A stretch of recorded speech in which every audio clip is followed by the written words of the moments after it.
नमस्कार. Star bulletin टाइम्समध्ये आपल्या सर्वांचं प्रथमतः सहर्ष स्वागत. मी संतोष.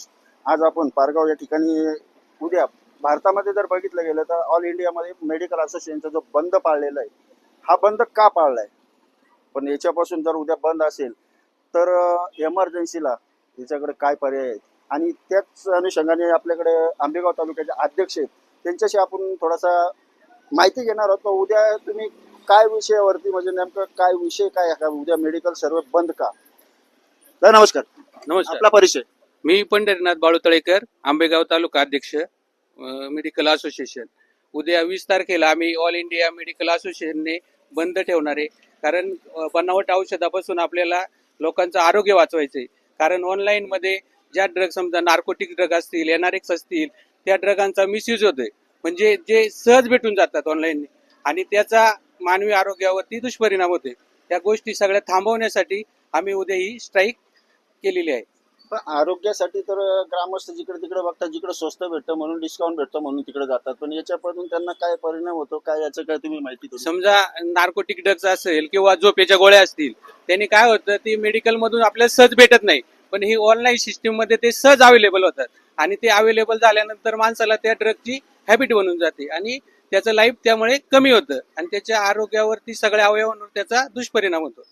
तर तुम्ही काय सांगाल का, भारतामध्ये असं ऑल इंडिया मेडिकल असोसिएशनने बंद घेतलेलं आहे, तुमच्या वरिष्ठांचे वगैरे त्यांचे काय त्यांच्या संपर्कातून म्हणजे वरूनच आदेश आलेला आहे का? हो, नक्कीच. AIOCD म्हणजे all India organization of chemist and druggist, माननीय जगन्नाथ आप्पा शिंदे यांच्या मार्गदर्शनाखाली हा संप पुकारलेला आहे. तर याच्यामध्ये सर्व जॅक जी आमची असोसिएशन आहे पुणे जिल्ह्यातली, तर ही सगळी त्यामध्ये सहभागी होत आहे. तर मला सांगायचं झालं तर आमच्या प्रमुख मागण्या 3 आहेत. तर पहिलं जे असेल तर बनावट औषधं जी आज सर्रास आपल्याला मार्केटमध्ये पाहायलाच मिळतात. तुम्ही दररोज त्याच्या बातम्या पण पाहत असाल, त्याचे दुष्परिणाम वगैरे आपल्याला कळतात. दुसरा जो मुद्दा आहे तर तो जो आहे तो भरमसाठ असा देणारा डिस्काउंट, जो अव्यावसायिक म्हटलं तरी चालेल. तर त्यामध्ये ज्या कंपन्या आहेत, कॉर्पोरेट ज्या कंपन्या आहेत, तर त्या काय करतात की ज्या घाऊक म्हणजे मोठ्या प्रमाणामध्ये घाऊक अशी खरेदी करतात आणि कस्टमर पर्यंत पोहोचवण्याचा प्रयत्न करतात.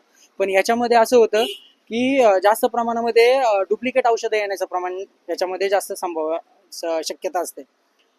तिसरा जो मुद्दा आहे की जो ऑनलाईन औषधामध्ये काय होतं की नार्कोटिक्स ड्रग्ज असतील, त्याच्यानंतर सेल्फ मेडिकेशन केलं जातं की बनावट प्रिस्क्रिप्शनद्वारे सेल्फ मेडिकेशन केलं जातं. त्याच्यामध्ये अँटीबायोटिक्स असतील, नार्कोटिक्स असतील वगैरे याचा वापर होईल आणि जी नवीन पिढी आहे, जी तरुण पिढी आहे, तर त्यांच्यावरती भरपूर असा दुष्परिणाम त्याच्यावरती पाहायला मिळतो. आणि त्याच्यामध्ये असं होतं की डिस्काउंट दिला जातो, पण तो कशा पद्धतीने दिला जातो, तर माझ्याकडे त्याचा एक छोटासा एक असा पुरावा आहे, तो तुम्हाला मी तो दाखवू इच्छितो.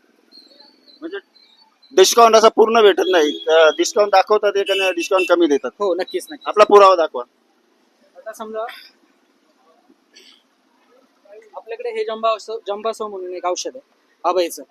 तर ऍक्च्युली हे जे औषध आहे तर 234 रुपयाला मेडिकल स्टोअर मध्ये भेटतं, म्हणजे आपल्याकडे पण भेटतं. पण ऍक्च्युली जर आपण ऑनलाईन घ्यायला गेलो तर त्याची किंमत 260 रुपयापर्यंत जाते, असं आहे. आता हे जंबासो आहे.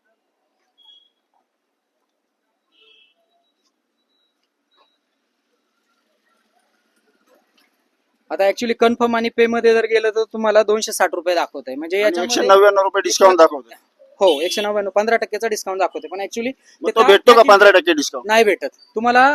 त्याच्यासाठी तुम्हाला ट्रान्सपोर्टेशन चार्जेस वगैरे द्यावे लागतात. तुमची कॉस्ट ऑटोमॅटिकली ती वाढली जाते. तर एक नागरिकांनी या बाबतीमध्ये जागरूक व्हायला पाहिजे, अशीच आमची इच्छा. आणि ज्या आमच्या मागण्या आहेत ह्या, तर त्या नक्कीच पूर्ण व्हाव्यात. तर काय वाटतं तुम्हाला, एमर्जन्सीला आता उद्या तुम्ही मेडिकल असोसिएशन बंद घेतलेलं आहे, उद्या एमर्जन्सीला जर एखाद्याला जर औषध जर लागत असेल, खूपच मोठे म्हणजे एमर्जन्सीचा पेशंट असेल, तर त्यासाठी तुमच्याकडे पर्याय मार्ग काय? त्यासाठी सर्वप्रथम मी सांगू इच्छितो की प्रत्येक केमिस्ट, प्रत्येक मेडिकलवाला या दिवस रात्र फक्त पेशंटसाठीच काम करत असतो. 24 तास सेवा करत असतो आणि एक चांगली गुणवत्ता असलेलं औषध हे कसं पेशंटला मिळेल यासाठी झटत असतो. तर उद्याच्या इमर्जन्सी केससाठी आम्ही एक लिस्ट केलेली आहे. एक आंबेगाव तालुका केमिस्ट अँड ड्रगिस्ट असोसिएशन कडून आम्ही एक इमर्जन्सी कॉन्टॅक्ट काही हेल्पलाईन नंबर दिलेले आहेत, ते इथं एक स्क्रीनवर तुमच्या दाखवण्यात येतीलच. आणि उद्याचा बंद एक साधा सरळ म्हणजे माझं सांगणं आहे, आज तुम्ही पाहताय पेट्रोलवर दर वाढ होत चालली आहे, सगळ्याच गोष्टी वाढत चालल्या आहे. अशा याच्यात तुम्ही अपेक्षा करताय की मेडिसिन तुम्हाला स्वस्त कमी दरात भेटले पाहिजे, तर हे साफ चुकीचं आहे. कमी किमतीत भेटण्यापेक्षा चांगल्या पद्धतीचे आणि क्वालिटी मेडिसिन हे तुम्हाला भेटले पाहिजे. यावरच कस्टमरनी लक्ष दिलं पाहिजे आणि स्वतःची जबाबदारी व्यवस्थित घेतली पाहिजे. ते एवढं बोलू. मेडिकल असोसिएशनचं म्हणजे कसं का चांगल्या कंपनीचा माल घ्या आणि कमी दरामध्ये जर माल घेता तर तो तुम्हाला डुप्लिकेट सुद्धा भेटू शकतो.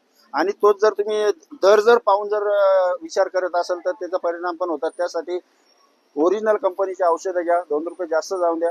त्यासाठी मेडिकल असोसिएशनने आज बंद पुकारलेलं आहे. बघूया येणाऱ्या काळामध्ये मेडिकल वाल्यांना न्याय मिळतो की नाही मिळतोय. आम्ही पाहत राहू, तुम्ही पाहत राहा. धन्यवाद.